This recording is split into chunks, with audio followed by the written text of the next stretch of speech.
नमस्कार दोस्तों, मैं हूं अमित। स्वागत करता हूं आप सभी का आपके इस यूट्यूब चैनल नॉलेज नोर में। दोस्तों, मेरे एक व्यूअर ने जानना चाहा है कि क्या ट्रेन चलाना कार चलाने से ज्यादा आसान होता है, क्योंकि ट्रेन चलाने के लिए चालक को दाएं बाएं नहीं देखना पड़ता है, जबकि कार चलाने के लिए रोड पर कई सारी गाड़ियां होती है जिन्हें बच बचा कर कार को चलाया जाता है। तो दोस्तों, आज के इस वीडियो में हम इसी के बारे में डिस्कस करेंगे और जानेंगे कि क्या वाकई में ट्रेन चलाना कार चलाने से ज्यादा आसान होता है या टफ होता है।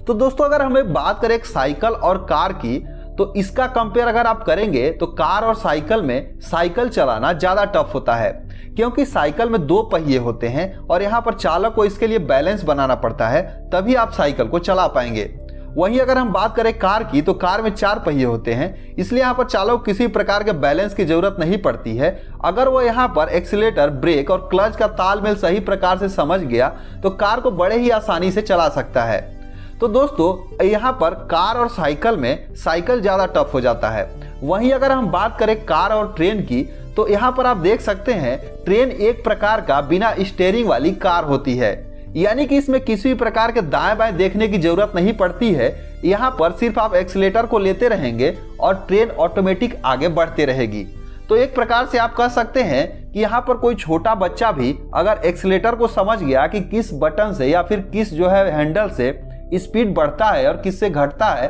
तो वह ट्रेन को चला सकता है। तो अगर हम बात करें कि क्या वाकई में ट्रेन चलाना इतना आसान है, तो फिर यहाँ पर ट्रेन को चलाने के लिए लोको पायलट की इतनी बड़ी वैकेंसी क्यों निकाली जाती है, उसके लिए एग्जाम क्यों लिया जाता है और उन्हें बड़ी बड़ी ट्रेनिंग क्यों दी जाती है।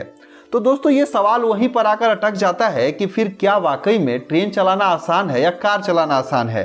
तो दोस्तों, होता क्या है कि ट्रेन चलाना यानी कि उन्हें गति देना एक छोटे बच्चे का काम है। वह स्टीयरिंग पर या फिर हैंडल को पकड़कर ट्रेन को स्पीड में बढ़ा सकता है या घटा सकता है, लेकिन उसके लिए मुश्किल तब होगा जब ट्रेन को रोकने की बारी आएगी।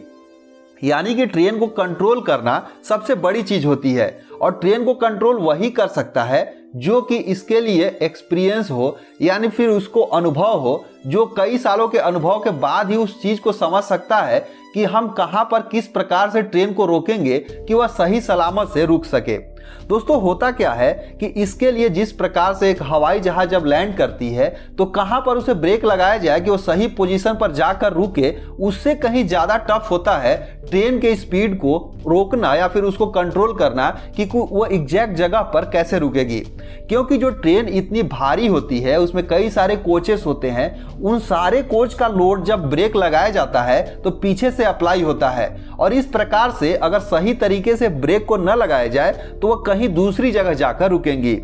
दोस्तों, जब भी कोई एक लोको पायलट जब उनकी ट्रेनिंग होती है, तो सबसे पहले उन्हें असिस्टेंट लोको पायलट में इसीलिए रखा जाता है। और यहाँ पर गुड्स ट्रेन के असिस्टेंट लोको पायलट में रखने का मेन रीजन यही होता है कि मान लीजिए कि अगर कोई ट्रेन चल रही है और उन्हें अभी पूरी तरह से अनुभव नहीं है कि कब ट्रेन को कितना प्रेशर कंट्रोल करके ब्रेक में अप्लाई किया जाए कि ट्रेन रुकेगी, तो अगर यहाँ पर वो मान लेते हैं कि ब्रेक सही तरीके से न लगा पाए, क्योंकि उनका अभी शुरू उतनी एक्सपीरियंस उनको नहीं हुआ है,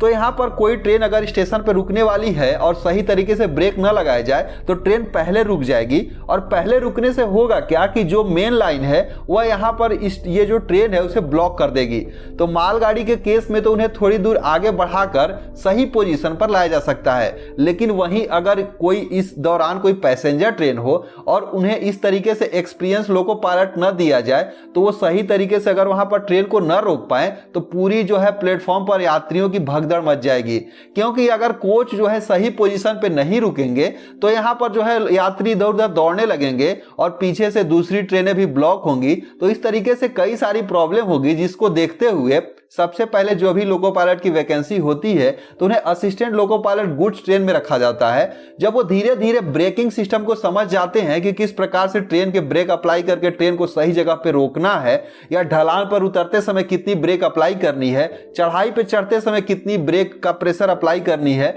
अगर इस सही तालमेल को समझ जाते हैं तभी उन्हें धीरे धीरे करके गुड्स ट्रेन के मेन लोको पायलट, फिर पैसेंजर ट्रेन के असिस्टेंट लोको पायलट, फिर पैसेंजर ट्रेन के मेन लोको पायलट में भेजा जाता है। दोस्तों ये जो चीजें होती है ना कि कैसे किस तरीके से ब्रेक अप्लाई किया जाएगा, या काफी अनुभव के बाद जो कि जो है 2 4 5 साल 10 साल के बाद जो है ये चीजें समझ में आती है। इसीलिए यहाँ पर कहा जाता है कि ट्रेन चलाना कार चलाने से ज्यादा टफ होता है। कार में तो यहाँ पर आप चीजें अगर सही तरीके से एक्सीलेटर वगैरह को समझ जाए तो चला लेंगे, लेकिन इन चीजों को चलाना जहाँ पर सैकड़ों यात्रियों की जिम्मेदारी होती है, इन सभी को ध्यान में रखते हुए ट्रेन को सही तरीके से चलाकर अपने गंतव्य स्थान तक पहुंचाना एक बहुत बड़े अभ्यास का काम होता है। इसीलिए ये बात अगर आप इसको कहेंगे तो यहाँ पर जो है ट्रेन जब भी कोई रेड सिग्नल होता है तो रेड सिग्नल से पीछे जो है ट्रेन को रोकना पड़ता है। इसके लिए भी सही अनुपात में ब्रेकिंग सिस्टम का जो है अनुभव जरूरी है, तभी आप सिग्नल के पीछे ट्रेन को रोक पाएंगे। अगर ऐसा नहीं होगा तो उसको जो है क्रॉस करके आगे निकल जाएगी, जिससे यहाँ पर कई सारे प्रॉब्लम हो सकती है, क्योंकि आगे कोई खतरा हो इसीलिए यहाँ पर रेड सिग्नल दिया गया है। तो ये सारी चीजों को देखते हुए ही, सारी चीजों को तालमेल को बैठाते हुए ही ट्रेन को चलाना पड़ता है, जो कि कार से ज्यादा टफ हो जाता है। तो उम्मीद करते हैं आपको चीजें समझ में आई होंगी कि कार चलाना ट्रेन चलाने से ज्यादा टफ होता है कि आसान होता है। सो दोस्तों अगर कोई डाउट हो तो कमेंट करके जरूर लिखिएगा। इस वीडियो बस इतना ही, मिलते हैं एक दूसरे वीडियो में, तब तक के लिए धन्यवाद।